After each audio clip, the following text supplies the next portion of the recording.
Well, no, it's championship weekend. The college football playoff scenarios are all coming more into focus. We are learning all we need to know about the teams that are vying for their spots. We have had a crazy last weekend of college football leading up to these championship games. I mean, Ohio State, Michigan, a classic game. He was short. He was short. When I first saw that, I thought, hey, okay, first down, looks like he's right on the... But when I saw that again, it looked like JT Barrett was short. Michigan... Forward progress wasn't stopped because he ran into his own man, and then he came backwards. So if it was forward progress at that spot, the furthest he got, maybe you're right, but he hit that lineman and came back on his own. You hate to see a rivalry game, a game that actually lived up to the hype. Yeah. End like that. Ohio State with a huge win, though. Catapults them. Hey, neither Ohio State and Michigan are in the Big Ten championship game, though. Does the committee, does the NCAA, do they look at this and they say, hey, we need to fix this playoff scenario because can you have this Big Ten champion left out of the playoffs, or do you put them in ahead of Washington? What do you do here? I think they're going to put them in. Oh man, it's so tough though. I mean, if Washington, do you leave Ohio State out? I think at 2, I think they're clearly saying Ohio State's in. They're safe. Right. They're going to be in no matter what. You've got Alabama, Clemson pretty much locked in as long as they take care of business. Alabama, no matter what, but as long as Clemson takes care of business. But I start looking at this thing, and I want the 4 best teams, and I might leave Washington out and the Big Ten champ and go put Michigan back in there at number 4. Clemson, Ohio State, Alabama, for just talking strictly 4 best teams that I've seen play college football this year. I think that's the way I'd go. Well, guys, this is Sweet Home SEC. Welcome. It is Clint Schweitzer. It's Noah Groniger, and we are brought to you, of course, by the documentary Stadium Crashers, stadiumcrashers.com. If you are an SEC football fan, 14 stadiums, 9 days, 4,000 miles. This is an incredible documentary that we put together. And we could get to London in that 4,000 yes. miles, but we chose the Southeast, the SEC. That was our route. And we're going to start there as far as the championship games. The final SEC championship game ever to be played at the Georgia Dome. I've been to a couple myself. I know what an event this is. This year does not have the makings of that big event because really there's nothing on the line in this game. Florida just trying to stamp their season. They lost to Florida State. Really didn't look very good. No. Appleby, the quarterback, has not really been the answer for them as Luke Del Rio's battled injuries. The Gators do have one of the best defenses in the country. Can that keep this game close? Alabama really not playing for anything other than just to undefeated season at this point, but you've got to like what Alabama's done. Jalen Hurts maybe deserves a seat at that Heisman Trophy ceremony in New York. Definitely. And the Crimson Tide have done it without a 1,000-yard rusher, without a 1,000-yard receiver. They've just done it. There's no... They personify a dominant machine, which is what they are. Every cog means something. Every single thing they do has a meaning. And so you're taking Florida in this game? No, I've got Alabama 38-10. 38 to 10? Oh, that's closer than I thought you would have had. I mean, Alabama right now, they're the best machine in college football. They are literally the pinnacle college football program. They are the number one college football program in the country. And I don't even think they should have to play this game against I don't Florida. Either. I don't know if they should have to play all season. They're like a boss in a video game. They should just be the top team. The other 4 teams get into the playoff, and they're fighting to try and get to that boss, the main guy. Like Mike Tyson and Mike Tyson's Punch-Out, basically. Yes. So, maybe you can get a few hits on it. You spend 2 or 3 weeks just trying to figure out how your guy can get a few hits on Mike Tyson, like in Punch-Out, and then he knocks you out anyway. So that's kind of what it is. Yes. So that's what we're looking at in this situation. I mean, this is the SEC championship game. This is Alabama going for their 3rd straight, by the way. Of course, Auburn won it in 13, a game I was at, and I was back there in 14. I know what an event this is. SEC championship game in Atlanta. It's been a huge event, especially at the Georgia Dome. Now it's going to move to the new stadium, the Mercedes-Benz Stadium. After this, should be a great pageantry, great fanfare for that. But last game here, don't know what drama there really is to take from it. There might be more drama in the Pac-12 championship game at this point. You got a two-loss Colorado team, top 10 in the country, against Washington, trying to get their way back into the playoffs. I think this would be Washington's only win, I believe, over a team that's currently ranked. Yeah, I would. So they need this bad. They really got to have it. They do have to have it. I think they get it, but then you start looking at it. Do they still get in? I'm guessing they do by the end of it. The Washington will be number 4. They'll be locked in. But, I mean, what do you do with the Big Ten champ? I mean, do they slide in? Do they get Washington out? Somebody's going to be very upset. The Big Ten champion, Pac-12 champion might be out. Looks like they are. One of them is going to be out. What do you do? I think if it looks like maybe Penn State and Wisconsin could be out, whoever wins that. It's very possible. If that's the case, they got to reassess this playoff situation. This is a nightmare. To me, it's always needed to be 8 teams because you have 5 Power 5 conferences, not 4. That's a dumb idea to have a 14 playoff to begin with. Not when you have 5 Power 5 conferences. If you're telling me that those teams matter more than the rest, that those conference championship games matter more than the rest, make it matter. We got to have an 18 playoff that guarantees you 5 Power 5 teams and then 3 at-larges. And that, to me, is the only way to fix this right now. Because right now, I think that it's chaos, and I don't think that it's going to be proper, although will it really matter because no one's beating Alabama anyway. That's a good point, but you got Oklahoma State. Oklahoma should win That's that a de facto Big 12 championship game. Yes. It's not an actual one. That'll be next year for the Big 12, but they do have, that will be decided in that game. And then just Oklahoma's upset that they didn't get in. If Penn State beats whoever wins Big 10, they're going to be upset if they don't get in. And Conference then it's championship Washington. games should mean a lot. It should. A lot. It should mean everything. It should, but then I look back at this and I'm looking at the 4 best teams. Maybe you leave Washington and the winner of the Big 10 out, and you just go with the Alabama, Ohio State, Clemson, Michigan, and I think you have the best 4 football teams and the best football in there in the playoffs. Well, it's going to come down to that. We're going to see what this situation takes it, where this all takes us, because obviously here on the Great American Sports Network, we are bringing this kind of action. This is actually going to be our final Sweet Home SEC show until bowl season. No. I know everyone is so used to pulling up a chair, so used to sipping on their sweet tea while watching us, and you'll be able to do that come bowl season. But this is our last show until then. It's been a great run. Great American Sports Network, guys. That's where you can find all of our stuff. We have an NFL show. We do a lot of different things. We have a college football show getting ready to, college basketball show. Rise and Fire! Rise and Fire getting ready to launch for your enjoyment this winter. We have a lot going on. Not for long pro football show. We're always doing it here at the Great American Sports Network, and we love to have your tweets, your feedback at GASN Sports as we keep going, as we keep growing and keep doing. We've done this documentary, Stadium Crashers. I've done a whole lot of things. It's been so gratifying. We want to keep it going. It's just been a great ride this whole season doing this, kind of splitting the shows up. We used to do one big show, NFL, college football, combine them. It's been good to split them up, just do this Sweet Home SEC, do our Not For Long NFL show, and really connect to that certain fan base, the college football fans, and connect to them. And I mean, what do you think? You mentioned Alabama. Nobody can beat them. It's theirs. It doesn't matter. Ed Ogeron gets hired at LSU. Tom Herman at Texas. Those 2 hires coming into college football. What do you think about those maybe two? A little bit of a domino effect. And yeah. Like you said, Tom Herman was probably the biggest name, but they've lost to Memphis. They lost some games this year that maybe they shouldn't have lost. I don't know if Tom Herman's stock was as high as it was, say, after last season, but he does take over a Longhorns team that was in shambles, that Charlie Strong just never could get things going there. But that may be the best job in all of college football. With the resources, the stadium, the fan support. I think it makes sense for both teams. Just Tom Herman, he's a Texas guy. Right. It was good for him to stay in Texas. Ed Ogeron, he's an LSU guy, Louisiana. So him stay there instead of Tom Herman come to LSU. So for Ogeron, though, was it a settling for LSU? Do you think? Because who else was there out there? You saw Mark Helfrich fired at Oregon. Who are they going to go after? What's their situation going to be? Are they going to go after Scott Frost, who was their former offensive coordinator that's now at UCF?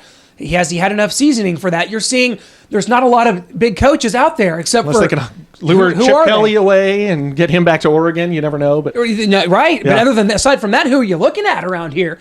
LSU, one of the best jobs in football, settled for a guy that was like the offensive line coach at one point, I think. I think he's a good fit, though. I like him there. But it's going to be, can he recruit that quarterback that has kind of lingered for LSU, eluded them, yes. And they've really been looking and searching for that. And you look at Alabama, and we're talking about maybe at Ogeron, can he do something and build up LSU back into a powerhouse and rival Alabama? But they have Jalen Hurts, who's a freshman, and he's just going to keep growing, developing, getting better. It looks like it's Alabama's for as long as Jalen Hurts stays there, and even after, I'm sure they'll just get someone else. And as long as Nick Saban's there, there's no question about it. Just reload.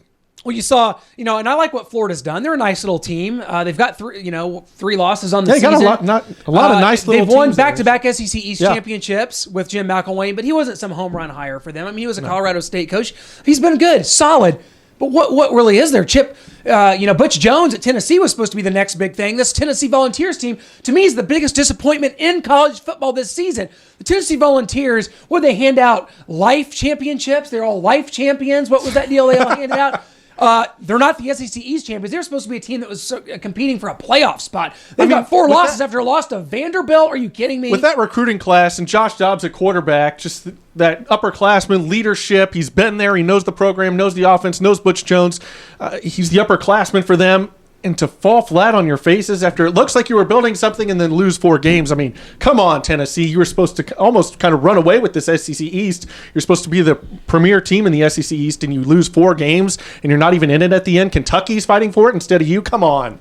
No question about it. To me, that's the most disappointing team in college football. Yeah. With LSU, with Louisville thrown in there a little bit too. The way they finished the season, lost to Kentucky at home with Heisman on the line, with still a 10-win season on the line for Bobby Petrino. This was a team that we were screaming to put in the playoffs, 5-6 weeks ago. And now they've lost to Kentucky. And can you take the Heisman away from Lamar Jackson? I don't know who wins it at this point. It could be random. Yeah, it could be, but it's definitely going to be closer. It's going to be nip and tuck up until the end, until the votes come in. I still think Lamar Jackson wins it. He had a great season. Yeah, he kind of fell flat there, but the whole team did, and it was a disappointment because you want to see the best player, that electric player, Lamar Jackson, in the playoff, but his team, they're just not playoff worthy. They showed it through these last few games. As you look at the SEC this year, this is Sweet Home SEC, and we cover all college football, but we focus a lot on the SEC, obviously. Yeah. This wasn't, this may be could you consider it a down year for this conference? Because behind Alabama, this isn't like the Big Ten where you say, oh, well, there could be 2, there could be 3, there could be 4 teams that have possibilities for the playoffs. The SEC East was a sieve. And in the West, who was really the second best team? We saw Auburn take a shot at Alabama. They got run out of the place. Great defense, just couldn't do anything on offense. We saw Arkansas lose to Missouri, and I'm going to finish today's show with my little rant about Missouri's blueprint for success for the future as we end the show. Yes. But in the West, you had Ole Miss was a disaster. And again, they're almost a team like Tennessee, even more of a disaster than that. Yeah, they were with Chad Kelly. I mean, come on. And he got hurt. I know that, but they just, and A&M started 6 or 7-0. Yeah. They wound up 8-8, only beating New Mexico State. Now they're talking about Kevin Sumlin possibly on the hot seat again. Doing what they always do at A&M. So really, what was the SEC this year? This really wasn't a conference that was as dominant. You saw the top to bottom dominance as it was in the past years. It just wasn't. Georgia, did they make a bad decision by firing Mark Richt? Yeah, I think so. I mean, he goes to Miami, his alma mater. But I think they did make a mistake in hiring Kirby Smart and away from Alabama. Yeah, he had that great defense, but it's kind of like the Patriots. It's all Bill Belichick with the Patriots. His coordinators, they get off and they go be head coaches and they don't fall flat. They realize it was all Belichick. It's all Saban. You can hire those coordinators, Lane Kiffin, Kirby Smart, but you realize as they fail, they don't have what it takes to be that head coach. It was all Nick Saban. Well, guys, thank you so much for watching this season 1 of the Sweet Home SEC. We'll definitely be back as we're going to be talking about all the bowl games coming up. Guys, it's going to be a fun ride. It's the holiday season. It's the best time for sports, and we just can't thank you enough for joining us here this year, and we're going to be coming back, of course, for bowl season, of course, for next year, all the great things. But as we end today's show, I am going to be talking about my blueprint for success for the Missouri Tigers, who finished their season with an unbelievable come-from-behind win over the Arkansas Razorbacks. Look, I know it's hard to win in college football, especially in the SEC, but let's take a look at what Coach Barry Odom did in year 1 at Missouri. Obviously, it was extremely disappointing, finishing 4-8, but Missouri did win 2 of its last 3 games, including a come-from-behind win over the Arkansas Razorbacks last Friday. Now, Arkansas, they've been an up-and-down team all year. You don't really know what you're going to get out of them, that's clear, but Missouri needed that win desperately. Their fans were thirsting for it, craving anything positive, because it's been a tumultuous time at Missouri for the past 16 plus months. Missouri hasn't had a lot of success on any athletic field, certainly not on the basketball court. Missouri needed that win. Could it propel them to something bigger in the future? Maybe it can. I believe a lot in off-season momentum, winning that game, and a lot of the players, the underclassmen at Missouri, wanted to send those seniors off with a win and build on something, because let's face it, Barry Odom, in his first year, it was not a resounding success. He put together a decent staff. What's he going to do with Damani Cross at defensive coordinator? We're not sure. But what Josh Heupel did with that offense was pretty good. Not great, because there was inconsistencies at a lot of times in that season, especially against the better defenses like Florida, LSU. Drew Lock, though, as inconsistent as he was, he returns at quarterback as the SEC's leading passer. He threw for over 3,300 yards, 23 touchdowns, and just 10 interceptions this season. Can he build on that? And with another year in the system, can he be the best quarterback in the conference next year? That's going to help incrementally. Now, Missouri also has a tremendous stable of running backs going into next year. You got Demaria Crockett, a star in the making. You have Nate Strong, and you have Ish Witter coming back. That should be an offense that could get you through and keep you in every game next year for the Missouri Tigers. Now, defensively, there's going to be some things that have to be fixed. Like I said, whether is it going to be replacing Damani Cross, the defensive coordinator that had a top 5 defense at Missouri in 2015 that turned into a disaster, a 117th ranked defense in 2016. It's inexplicable, but Missouri's going to have to fix that. They lose some big players. Michael Shear graduated. Arian Penton graduated, but you're going to bring back some pretty young studs. You're going to get back Terry Beckner Jr. on that defensive line. You saw what you got from Marcel Frazier at defensive end. You could have a next star there. Nate Howard. There's some talent on this defense. Can it come up to the pack? Can it come up to at least mediocre? If that's the case, Missouri could find itself back in contention for at least a bowl appearance, which it's going to have under year 2 of Barry Odom. My blueprint for that is going to be simply this. You keep the same high up-tempo offense, whether it's working or not, because you have a stable of running backs that can keep moving the chains. You've got young receivers. Jonathan Johnson comes to mind. You still got Jamon Moore. Is he going to be ready to step up and take over the number 1 receiver spot? He did have 1,000 yards in 2016, although he was extremely inconsistent, as we mentioned. You still have Raymond Wingo. You have a lot of guys down there. Emmanuel Hall. There's a lot of guys you can put in there that are going to be able to help move the chains for this Missouri offense. It could be one of the best in the SEC next year if Drew Lock continues to progress. Again, Missouri's schedule. Now you get some really big games at home next year. Auburn comes to town.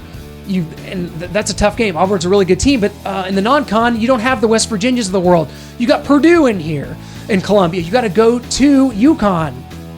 But you get South Carolina, Tennessee, Florida all at home. Your road games are Vanderbilt and Kentucky and at Arkansas. You've got to find a way to get to 6 wins, and that's my way to do it. Missouri's recruiting is going to have to be better. They just landed a big 4-star corner from Missouri City, Texas that flipped on Houston. That's big. That's a good start for Coach Odom and the staff. They're going to have to do better. Right now, the facilities are improving. They're going to start breaking ground, hopefully on the south end zone here in the next year or so. They're going to have to use this momentum to help recruiting improve because the recruiting slipped at the end of Gary Pinkel's tenure. Can the recruiting pick up under Barry Odom? Right now, it's ranked somewhere in the 50s according to Rivals.com. That's going to have to be better, and with a 4-star corner, that's going to help. Recruiting's going to have to be better. The staff's going to have to be better. Coach Barry Odom, year 2, it's going to have to look a lot better than year 1, and this team's going to have to get to a bowl game. I've got 6-6, and I think Missouri at least returns to respectability in 2017.